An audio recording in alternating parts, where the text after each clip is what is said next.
Hey guys, I don't know what you're doing right now, but make sure you subscribe. Now let's get into this video. But we've been talking about change, and recently, just today, New Orleans has an inauguration for the new mayor, Elena Moreno. But what's your thoughts on us having a new mayor and things that you may want to see change or develop or just Yeah, I mean, I thought it was time. yeah. I thought it was absolutely time for something new. Yeah. Obviously, the last mayor we had, that sort of ended in just a, I don't know what you want to call it, but it wasn't a good deal. Pretty, Let's just say that. Yeah, man. Mayor Helena, she has a lot of work in front of her. Mm-hmm. Especially with the recent budget deficit, that's the first. Yeah, I mean everything's different. But from a healthcare perspective, from education perspective, recreational. I mean, it's just so much, infrastructure. Like it's so many problems we have, in Louisiana. But I think if I wanted her to fix one thing, or one thing I could hang my hat on with her fixing, that I would say, oh, this was a good administration, is like her impact on education and like recreation. Yeah. Right? Like, are we educating these kids the right way? And are we giving them something to do? Do they have enough, resources so that, like these kids could sort of function as kids and kind of grow into just great people, but how are we setting them up for that? So it's like that's one of my biggest things I want to see, really change, is education and just, like keeping these kids busy. Right. With like quality constructive like work. She just recently dropped her 100-day plan, and it's asking people to fill out a questionnaire, so she could actually get to know things people want to see done in the community, And, a lot of people have talked about changing and what they should do and how they should go about problems. And of course, we done seen it since we've been growing up, but politicians. Yeah, I mean, of course, but like I said, she laid out a couple, a lot of things she want to get started with in her 100-day plan, and infrastructure, just sidewalks and just repair projects that we see just be on hold. We see another one start not far from where one is, and it's just never complete. Just the little things that make life easier, just moving around in the city, Yeah, I was gonna say that, man. Like, I don't care what we do, man. Let's just finish it. Yeah. Like let's finish it. Obviously too, man. Like this is a lot of people come here to have fun and celebrate, and just the potholes and just all the sort of things. Like man, come on, like we. And it's like everywhere you go, past due, man. Like this should not even be still talked about. In some places, it's not just downtown. Like it's not just the CBD. It's not just uptown. Like places that have been like that for 30 years. Like we need to impact the entire city. Yes. I think a lot of times we got stuck, on Canal Street or Poydras, right? Mm-hmm. And we want those places to look decent, and you could eat off the ground. You know what I mean? But it's like, you 2, 3, 4 blocks outside of those places, it's like no Don't attention. go down that street. There's no attention, though. Like no love, no care. Right. And that's hard. That's hard to stomach, bro. Right. Man, but you grew up in what some people might call the undeserved community in New Orleans. What do you want to see things for like kids change around there, like where you grew up at? Yeah, man. I just want to see, just like a solid recreational plan. Because you go to some of these other states, man, right? And it's, they got soccer, volleyball, right? Like these kids are active year round. Yeah. And, we get here and it's like, we don't even necessarily have the place to for soccer or you know what I mean. Like a lot of times, kids that's in New Orleans, they got to go to Mandeville, they got to go to Metairie, they got to go to West End to sort of get like that community. You know what I'm saying? Like and. Like I feel like we got enough parks in the city. Like we got enough spots in in New Orleans to where like these families shouldn't have to drive to Metairie to get to be like in a safe environment or to be coached by people that like love these kids. Like how do we create that sort of culture in our backyard? I don't think it's hard to do it. It's just about doing it.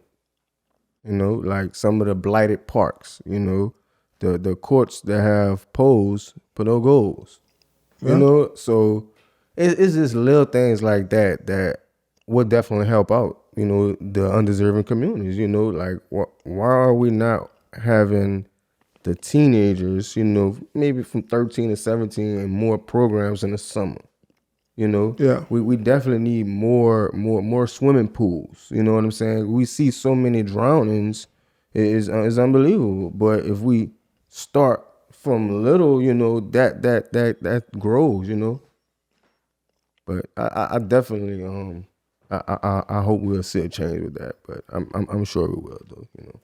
Yeah, I hope so. I mean, because it's it's past. We past due, bro.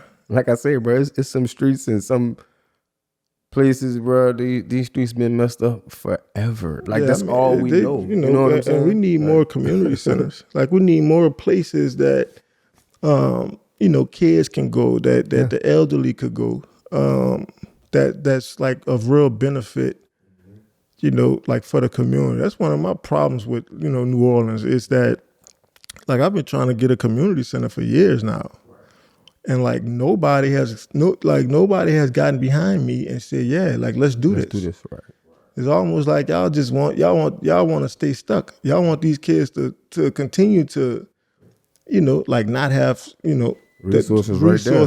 And I'm saying to myself, like why? Because if I was in Atlanta or Texas or Arizona, like those people it'd have been just so much money probably just got behind me and right, kind of made that vision come true. Yeah. But it's like here, it's like people they're not even pushing for that. You know what I'm saying? Like, why not? Why not? But some people, they'll wonder why people do things outside of their city because I mean, I don't like that. Like if you have somebody that's from New Orleans, that's loves New Orleans, that and they want to do something great for New Orleans. I feel like it should not be a hurdle. Like that shouldn't be an obstacle. I feel like people should absolutely get behind that and sort of like push that forward. But for some reason, man, it's like, here people don't even care. So I'm hoping this new administration, they just care. Yeah. Like, you think they like waiting on like some private money to like do stuff like that? Yeah, I mean, we so broke here. Yeah, we don't have a lot of money. Then the money we do have, people stealing it, and it's all type of stuff going on. So yeah, it's tough, bro. It's hard, but yeah, I think we definitely need more money for sure. I mean, it's crazy because we have so many visitors per year that the city. If you look at the numbers, the city does make the money. Now, where does it go? How does it get spent? Is another question because, I mean, you have local contractors who can be doing sidewalk work, who can be doing concrete work and doing repair work and stuff like that. But are they giving those guys contracts?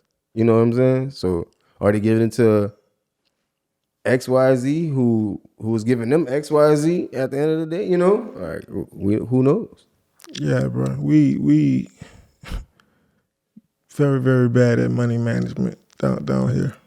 Definitely want to see a plan for Mardi Gras, real true crime center, just things like that. Like I want to see like how she handled it and how she go about it. Yeah, I mean she's been in the city council for some years now, so I think she has a good like feel for like what needs to change, like what has to happen. And so we'll see. Man, what would you tell Mel Moreno, like as a representative of New Orleans, how can she avoid the politician talk and make like real improvements in the community? Yeah, like I said, man, just like getting out there, bro. Like getting out there in the streets, in the communities, getting behind people like me that want to give back, that want to have community centers, and you want to include kids and elderly, right? Like just get behind people that really want to do it. So that's my thing with us. It's like, we got some people here that care. Yeah. Like get Can we make behind it us work? and let's push it forward. Not for our benefit, but for the community's benefit. So I think we need to be able to do that. Man, you think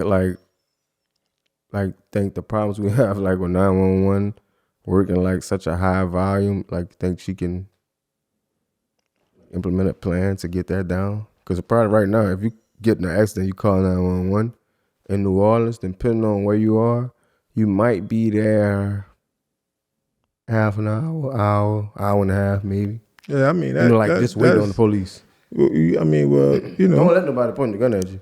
Yeah, I mean we gotta we don't have a ton of policemen though. Like we don't have a lot of policemen. We don't have a lot of sheriffs. Those jobs, like people not just lining up to be that or do that. So it's like how do we get that? How do we recruit those people? How do we get people to want to, protect and serve our community? So that's a huge problem. But we need more police officers. We don't have enough. So I think that's the effect of it. Like, how you think the community feel about the police? I think that people respect the police. For the most part, I think people respect the police. But yeah, for me, man, like especially down here, it's like if I was the police superintendent, right? Like, you from the West Bank, right? So that's where I would put you at. I would put you in the West Bank, right? So like, and if this dude was from 7th Ward, I would make sure that he was doing the 7th Ward, right? Because sometimes I think you get these issues where some of these policemen, they're not hip to what goes on in those communities. Yeah. And so you create tension and, it's uncomfortable, right? Like, so it's like, how do we get guys that's from that community, that people know is from that community? I feel like that'll be a different experience versus this dude coming over here and he from California. He from Metairie, but he's dealing with Magnolia kids. Yeah. You know what I'm saying? Like, it's like, that's not going to have a clue about what he getting himself into. So it's like, how do we identify that and put those people in those communities? I feel like it'll be a much smoother operation. Just my take. And that's just something that's just minor. That's not hard to figure out. I mean, hey, someone just put them in the someone. Yeah, but I mean, the older I get, the more I realize that it's not like that. People do stupid stuff. People don't do the right things a lot. They do some stupid shit. Right. Yeah, but does the negative stuff make people not want to join? I mean, it's corruption and especially like I said, the police said definitely had budget deficit cuts. Like this is like in every phase of life, man. But I do think sometimes, like people don't want to necessarily endorse that or embrace that because of past experiences that they've had. But I think that's a community issue. Like that's us collectively, like getting over it, so we can get somewhere where we could really start making like positive, like change. But I think so many of us is just stuck in our little bucket that. Yeah, I mean, we can't necessarily see that. Yeah. We can't see the help. We can't see people that want to see us like moving forward.